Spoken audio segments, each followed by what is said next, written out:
में कल framing question हो गए अपने, आपने बना के भी देखे होंगे कि आंसर से प्रश्न कैसे बनाए जाते हैं।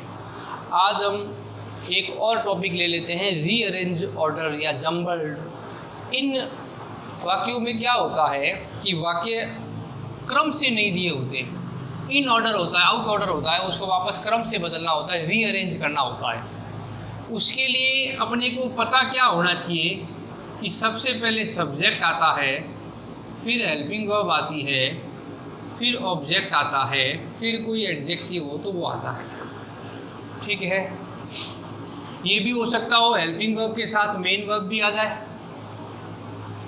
सब्जेक्ट हो गया, हेल्पिंग वर्ब हो गई, वर्ब मेन वर्ब हो गई, एमबी मतलब मेन वर्ब हो गई, ऑब्जेक्ट हो गया या अदर ऑब्जेक्ट हो गया, अन्य कोई भी ऑब्जेक्ट आ सकता है। तो इसको ध्यान रखना है, क्रम आना चाहिए, आपको क्रम का पता होना चाहिए।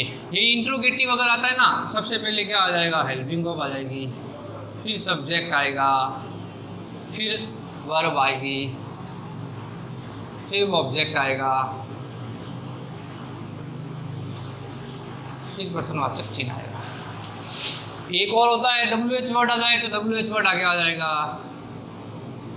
फिर हेल्पिंग वर्ब आएगी, फिर सब्जेक्ट आएगा, फिर वर्ब आएगी, फिर ऑब्जेक्ट आएगा, ये प्रश्नवाचक चिन्ह। ये दो इंट्रोगेटिव हो गए, दो ये हो गए। नकारात्मक होगा तो नकारात्मक तीसरे स्थान पर आएगा, अगर नेगेटिव होगा तो तीसरे स्थान पर नॉट आएगा। तो हम क्या बता रहे हैं ये देखें, मैंने ये इसलिए बताया कि आपको पहचानना नहीं आवश्यक है। सबसे पहले आता क्या है, सब्जेक्ट। सब्जेक्ट मतलब कौन हो गया, कर्ता, किसी काम को करने वाला कर्ता हो गया। हेल्पिंग वर्ब मतलब सहायक क्रिया, जो मुख्य क्रिया है उसका सहयोग करने वाली सहायक क्रिया हो गई। ऑब्जेक्ट, जो काम किया जा रहा है वो ऑब्जेक्ट हो गया। फिर विशेषण हो सकता है, विशेषण आए, या अदर ऑब्जेक्ट भी आ जाए, अदर ऑब्जेक्ट भी आ सकता है, तो वो क्रम हो गया इसका। प्रश्नवाचक होगा तो आगे हेल्पिंग वर्ब आ जाएगी, फिर सब्जेक्ट आ जाएगा, फिर वर्ब आ जाएगी, फिर ऑब्जेक्ट आ जाएगा।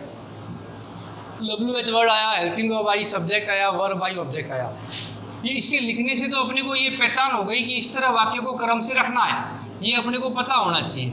अब वाक्य किस तरह से आते हैं, आपको ये समझ में नहीं आया कैसे क्या कहना चाह रहे हो, तो ये तो अपने को इसको आना चाहिए कि ये क्रम रहता है, क्रम याद रहना चाहिए।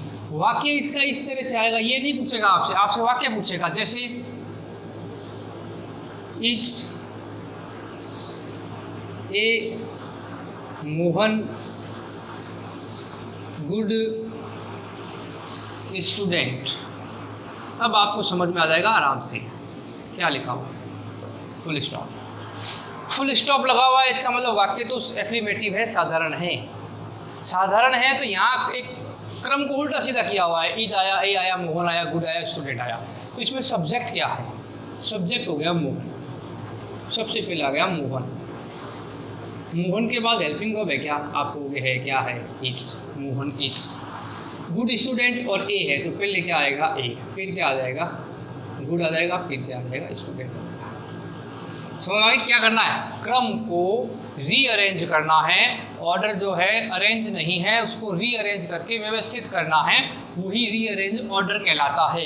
अब इसमें किसी भी तरह का वाक्य हो सकता है, अपने को पहचान ध्यान में रखनी है कि पहले क्या चीज़ आनी चाहिए, उसके बाद क्या आना चाहिए, वो विशेष मायने रखता है। प्लेइंग क्रिकेट आर दे, क्या करोगे बोलो, फुल स्टॉप आ रहा है, फुल स्टॉप आ रहा है, सब्जेक्ट है, प्लेइंग है, क्रिकेट है, आर है कि दे है, आपको पहचान करनी है। आप कहोगे प्लेइंग तो क्रिया हो गई, आर हेल्पिंग वर्ब हो गई, क्रिकेट ऑब्जेक्ट में आ गया, सब्जेक्ट कौन हो गया, दे। तो वाक्य क्या बन जाएगा, दे आर, वर्ब आ गई प्लेइंग, फिर क्या आ गया, क्रिकेट।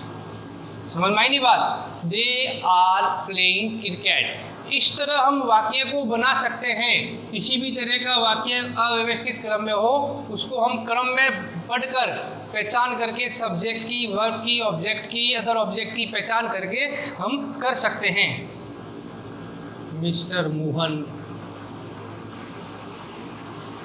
इंग्लिश